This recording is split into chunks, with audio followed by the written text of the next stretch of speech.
জোট নিয়ে এবার সুর চড়ালেন জয়রাম রমেশ। মমতার ৪২ আসনে একা লড়ার বার্তাকে কটাক্ষ রমেশের।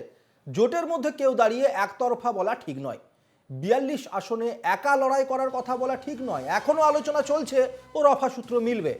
আমরা কখনো ৫ থেকে ১০টা আসন চাইনি।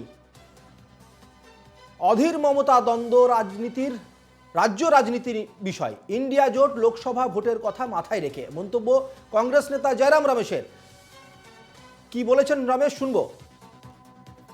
मैं कुछ नहीं कहूंगा अधीर जी के बारे में और ममता जी के बारे में। वो पश्चिम बंगाल की राजनीति को लेकर ये बातचीत उनके दोनों के बीच में चलती रहती है। मेरा यही एक ही कहना है, इंडिया गठबंधन बना है लोकसभा चुनाव के लिए। इंडिया गठबंधन ममता जी हैं, वामपंथी पार्टियां हैं, कांग्रेस पार्टी हैं, 27 पार्टी हैं। तो इसको हमें विधानसभा के चुनाव के नजरिए से नहीं देखना चाहिए, इसको सिर्फ लोकसभा चुनाव के नजरिए से देखना चाहिए। आप मानते बातचीत चल रही है? बातचीत चल रही है हमारे ओर से। हमने दरवाजा तो नहीं बंद किया है। एक तरफा हमने कोई घोषणा नहीं की कि हम 5 सीट मांग रहे हैं, 10 सीट मांग रहे हैं, 15 सीट नहीं मांग रहे, ये नहीं। बातचीत चल रही है। जब बातचीत चल रही है कि माने क्या है कि हम ईमानदारी से बात कर रहे हैं, हम फेस टू फेस बात कर रहे हैं, आमने सामने बात कर रहे हैं। और एक पार्टी को अचानक खड़े होकर कहना कि हमने बातचीत बंद कर दी है और हम 42 सीट लड़ेंगे, वो सही नहीं है। तो ईमानदारी से इंडिया गठबंधन के बनाने में ममता जी का एक बहुत महत्वपूर्ण भूमिका रही है। इंडिया गठबंधन को इंडिया नाम देने में उनकी भी एक भूमिका रही है। हम उसको सब नहीं भूल सकते। और ममता जी बीजेपी के खिलाफ लड़ रही है, हम भी बीजेपी के खिलाफ लड़ रहे हैं। वो कहती है मैं इंडिया गठबंधन की एक हिस्सा हूं, वो हम उसको स्वीकार करते हैं। पर ये पश्चिम बंगाल की राजनीति, विधानसभा की राजनीति को से थोड़ा ऊपर हटकर हमें लोकसभा के चुनाव को देखना है। আমাদের প্রতিনিধি বাসব রায়। বাসব, কোথাও গিয়ে শেষমেশ নিজের স্বভাব সিদ্ধ ভঙ্গিমা থেকে বেরিয়ে গিয়ে ধৈর্যর বাঁধ ভাঙল জয়রাম রমেশের। কিছুটা হলেও চড়াসুর জয়রাম রমেশের গলায় এবার। বারংবার তৃণমূলের পক্ষ থেকে কংগ্রেসকে আক্রমণের কারণেই কি এই বাঁধ ভাঙা?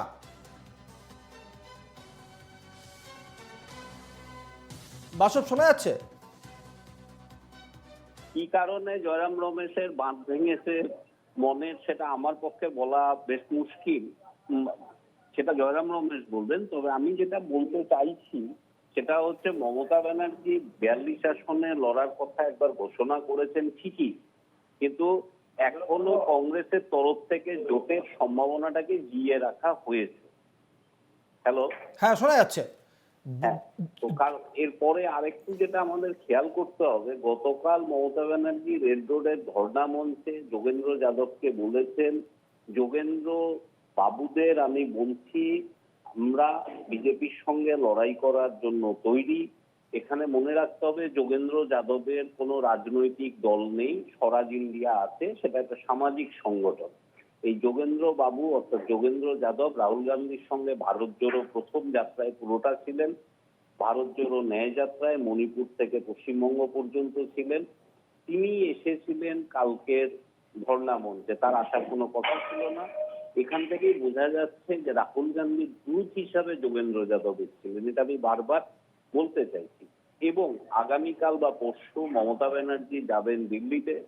সর্বভারতীয় রাজনৈতিক বিশ্লেষক, বাসব, তোমাকে একটু থামাবো। এই মুহূর্তে আমাদের সঙ্গে রয়েছেন বিজেপি সাংসদ দিলীপ ঘোষ। দিলীপ বাবু, আপনাকে স্বাগত জানাই এনকেটিভি বাংলার মধ্যে। জোটের মধ্যে দাঁড়িয়ে একা লড়াইয়ে বার্তা দেওয়াটা ঠিক নয়, কোথাও না কোথাও গিয়ে এখন জয়রাম রমেশের গলার মধ্যেও চড়াসুর। জোটের ভবিষ্যৎ কি? আরে আমি তো বলছি যে জোট হলোটা কবে, তার ভবিষ্যৎ অতীত কি আছে? দেখুন, যখন নীতিশ কুমার বা মমতা ব্যানার্জি সারা দেশে দৌড়ে বেড়াচ্ছিলেন জোট করার জন্য, কংগ্রেস পাত্তা দেয়নি। 5 রাজ্যে গাড্ডায় পড়ার পরে কংগ্রেসের মনে হয়েছে একা পারবো না মোদির সঙ্গে, তখন এদের সঙ্গে ধরতে যাচ্ছে, তখন এনারা দাম বাড়াচ্ছেন। যিনি শুরু করেছিলেন বাড়ি বাড়ি গিয়ে নীতিশ কুমার, তিনি দেখলেন যে বাবা ঠিক নেই, মোদি ঠিক আছে, চলে এসেছেন। মমতা ব্যানার্জি বললেন এদের সঙ্গে থাকলে আমি ডুববো, তিনি বলছেন আমি নাই। এই যে কবি খুশি কবি গম, এই চলছে রাজনীতিতে। কার স্বার্থে?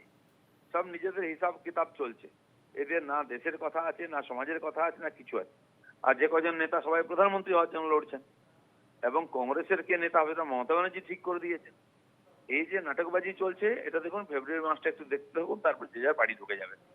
আর এসব চলবে, এ নিয়ে আমাদের মাথা ঘামাবার সময় নেই। বেশ, ধন্যবাদ দিলীপবাবু। আমাদের সঙ্গে ছিলেন বিজেপি সাংসদ দিলীপ ঘোষ। আমি আবারও চলে যাব আমাদের প্রতিনিধি বাসব রায়ের কাছে। বাসব, বিজেপির তরফ থেকে বলা হচ্ছে যাবতীয় যা কিছু চলছে পুরোটাই নাটকবাজি, কারণ বিরোধী জোটের মধ্যে প্রত্যেকেই প্রধানমন্ত্রী হওয়ার চিন্তা ভাবনা করছেন। এ বিষয়ে তোমার প্রতিক্রিয়া? রাজনৈতিক দল তারা তাদের রাজনীতির ভাষ্য যা হবে সেভাবেই বলবেন, এটা বিজেপির অধিকারের মধ্যেই পড়ে, এটা নিয়ে কিছু বলার নেই। কিন্তু আমি অন্য দিক থেকে দেখছি, সেটা হচ্ছে বিরোধী জোট ইন্ডিয়া।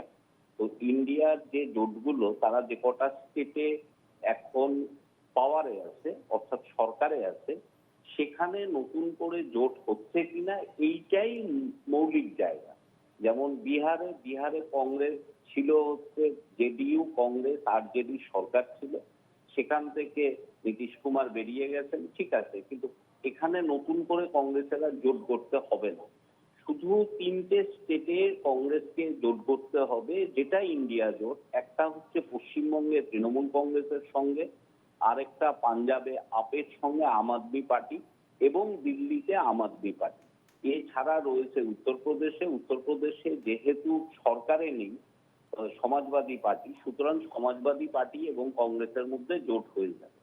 সেজন্যই বলছি, পশ্চিমবঙ্গে ইন্ডিয়া জোট হওয়া মমতা ব্যানার্জির জন্য যতটুকু জরুরি, তার চেয়ে অনেক অনেক বেশি জরুরি কংগ্রেসের কাছে। তার কারণ, কংগ্রেস যদি পশ্চিমবঙ্গে মমতা ব্যানার্জির সঙ্গে জোট করতে না পারে, সেক্ষেত্রেই সর্বভারতীয় প্রেক্ষিতে ইন্ডিয়া জোটের কোনো অস্তিত্ব থাকবে না। একদমই বাসব, ইন্ডিয়া জোটকে বাঁচাতে হলে একদমই মমতা ব্যানার্জিকে দরকার পড়ে। একদমই। অনেক ধন্যবাদ বাসব। আমাদের সঙ্গে ছিলেন আমাদের প্রতিনিধি বাসব রায়।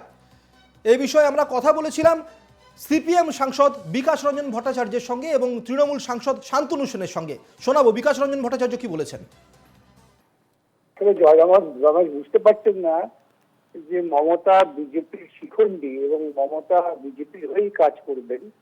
তিনি যতই ঐক্যের কথা বলুন, যতই আসন রফার কথা বলুন, সেগুলো কোনো বিবেচ্য বিষয় নয়। এটা জয়রাম রমেশকে যত তাড়াতাড়ি বুঝবেন, তত দেশের পক্ষে মঙ্গল। ইন্ডিয়া অ্যালায়েন্স তৈরি করার অন্যতম কারিগর ছিলেন মমতা ব্যানার্জি, জোটের নামকরণ করেছিলেন মমতা ব্যানার্জি। কিন্তু তারপর কংগ্রেস যেভাবে গড়িমসি করেছে, মাসের পর মাস সময় নষ্ট করেছে, 5টা রাজ্যে নির্বাচনকে কেন্দ্র করে সময় নষ্ট করেছে, তারপরে 31শে ডিসেম্বর অব্দি ডেডলাইন দেওয়া হয়েছিল সিট শেয়ারিং এর, সেটা তারা করেনি। তাদের জন্য হাপিত্তেশ করে তৃণমূল কংগ্রেস বসে থাকবে। এই বাংলায় বিজেপির বিরুদ্ধে লড়াই করার জন্য অত দৈন্যদশা তৃণমূল কংগ্রেসের হয়নি।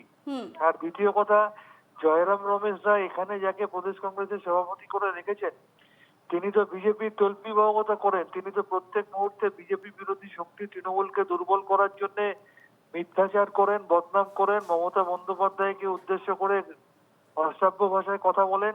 অন্যদিকে যে সিপিএম এর হাতে 55-56 হাজার কর্মী খুন হয়েছিল, তাদের সাথে হাত মিলিয়ে বিজেপিকে শক্তিশালী করার জন্য তৃণমূলের বিরোধিতা করেন।